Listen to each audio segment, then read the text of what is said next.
The 1967 Mercury Cougar stands as one of the most fascinating chapters in American automotive history, a car that arrived at a perfect moment in time when the American pony car wars were just beginning to heat up, and while it has often been overshadowed in the public imagination by its sibling, the Ford Mustang, and rivals like the Chevrolet Camaro or Pontiac Firebird, the Cougar carved out a unique niche for itself as the refined, upscale, and stylish alternative to the raw, youthful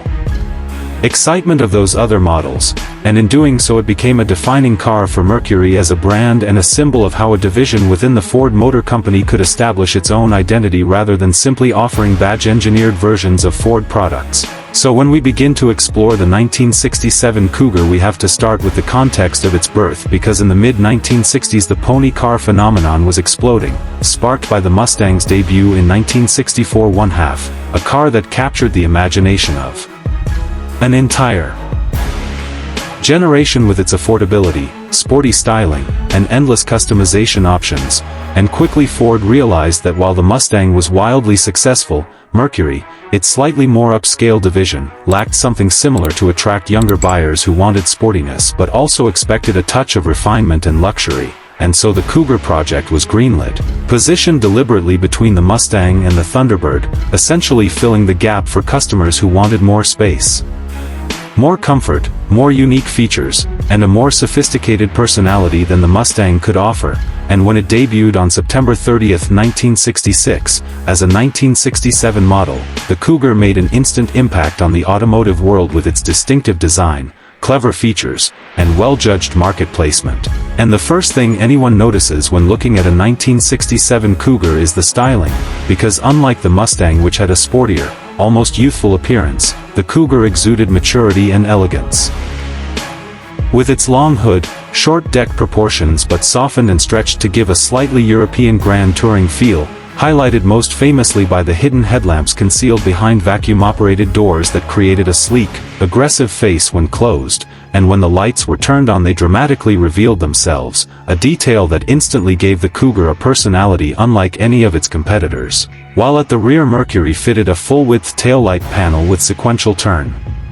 signals, a feature first seen on the Thunderbird but made iconic by the Cougar, and those animated lights, sweeping across the rear of the car when signaling, were not just functional but theatrical, helping cement the Cougar's reputation as a car that was as much about presence and sophistication as it was about performance. And the body design itself was clean and muscular without being flashy, giving it a timeless quality that still impresses collectors today.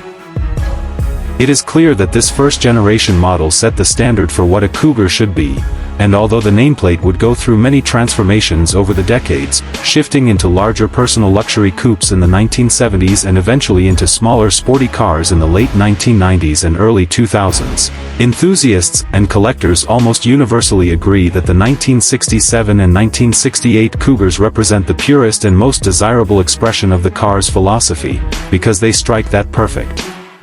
balance of style, performance, and refinement that has never been fully replicated. And for collectors today, owning a 1967 Cougar offers both emotional and practical rewards, because mechanically it shares much with the Mustang, making parts availability relatively good, but at the same time it offers unique styling cues and features that make it stand out in a crowd of Mustangs and Camaros. And at car shows or cruise nights, a Cougar will always draw attention because it is both familiar and different, a car that people recognize as being part of the pony car family, but also one that has its own distinct personality, and details like keeping the vacuum-operated headlight doors functioning properly or ensuring the sequential taillights work in their correct order add to the pride of ownership, because those are the touches that make the Cougar special, and beyond just the mechanical or aesthetic appeal. The Cougar represents a cultural moment in the 1960s when American carmakers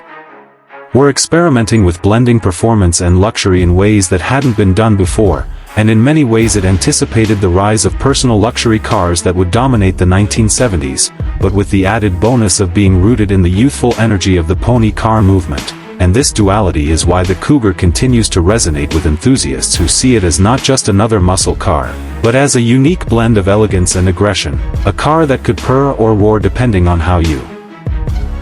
wanted to drive it. And when you consider its accolades, its success, and its enduring appeal, the 1967 Mercury Cougar stands as a car that deserves to be remembered not as a footnote to the Mustang but as a star in its own right, a machine that embodied Mercury's ambition to be different and to give buyers something truly distinctive. And even more than 50 years later it continues to capture imaginations with its hidden headlights, its sweeping taillights, its luxurious interior, and its muscular V8 heart, making it one of the most compelling classic cars of its era and a true American automotive icon.